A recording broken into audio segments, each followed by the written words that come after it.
Hello friends, welcome to my YouTube channel S U creation. Friends, आज का मेरा ये वीडियो बहुत ही इंटरेस्टिंग होने वाला है क्योंकि आज मैं आपको ऐसी कहानी सुनाने वाली हूँ जिसमें एक जादूगरनी डायन बन जाती है। प्लीज़ आप मेरे इस वीडियो को लास्ट तक देखें।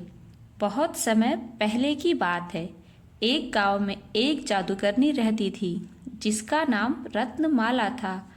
वह अपनी जादू की शक्तियों का इस्तेमाल लोगों की भलाई के लिए करती थी। वह बीमारों का इलाज करती, सूखे खेतों में बारिश करवाती और गांव के बच्चों के लिए सुंदर खिलौने बनाती थी। सभी गांव वाले उसे बहुत सम्मान देते थे। लेकिन पास के जंगलों में रहने वाली एक बुरी आत्मा को रत्नमाला का यह परोपकार बिल्कुल पसंद नहीं था। वह चाहती थी कि लोग दुखी और कमजोर रहें ताकि वह उन लोगों पर शासन कर सके। जब इसकी खबर रत्नमाला को हुई तो वह उस बुरी आत्मा से मिलने गई। उस बुरी आत्मा ने धोखे से रत्नमाला को अपने जाल में फंसा लिया और उसे श्राप दे दिया और कहा कि तू अब से एक डायन बन जाएगी। तेरी शक्तियां अब अच्छाई के लिए नहीं बल्कि बुराई के लिए इस्तेमाल होगी। रत्नमाला बेबस थी। उसका चेहरा डरावना हो गया, उसकी आंखें लाल हो गई और उसकी शक्तियां अब उसके नियंत्रण में नहीं रही। वह जो भी करना चाहती उसका उल्टा हो जाता। अगर वह किसी को ठीक करना चाहती तो वह और बीमार हो जाता। गांव वाले धीरे धीरे उससे डरने लगे।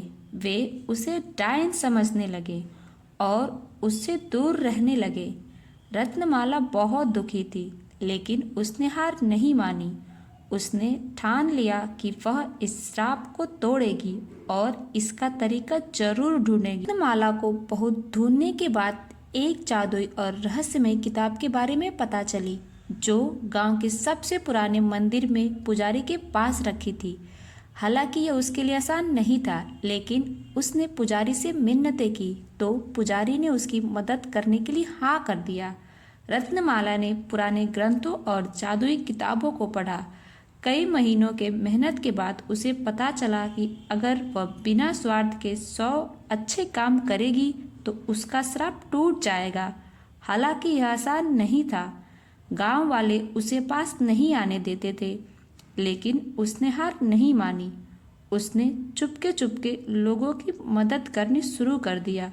वह रात में खेतों में पानी डालती और बच्चों के लिए किताबें छोड़ जाती और कभी कभी बीमारों के दरवाजों पर जड़ी बूटियां भी रख देती। धीरे धीरे गांव वालों को समझ में आया कि कोई उनकी मदद कर रहा है।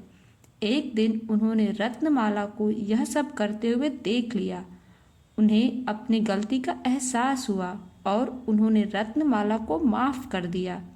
जैसे ही रत्नमाला ने 100 नेक काम पूरे किए, उसका श्राप टूट गया। वह फिर से वही दयालु और सुंदर जादूगरनी बन गई। गांव वाले खुशी खुशी उसे वापस स्वीकार कर लिया। इस तरह रत्नमाला ने अपनी मेहनत और हिम्मत से न केवल श्राप को तोड़ा बल्कि गांव वालों का दिल भी जीत लिया। इस कहानी से हमें यह सीख मिलती है कि सच्चाई और अच्छाई के मार्ग पर चलते रहना चाहिए, चाहे कितनी भी मुश्किलें क्यों ना आए। फ्रेंड्स, अगर आपको मेरा वीडियो पसंद आए तो मेरे इस वीडियो को लाइक करें और मेरे चैनल को सब्सक्राइब करें।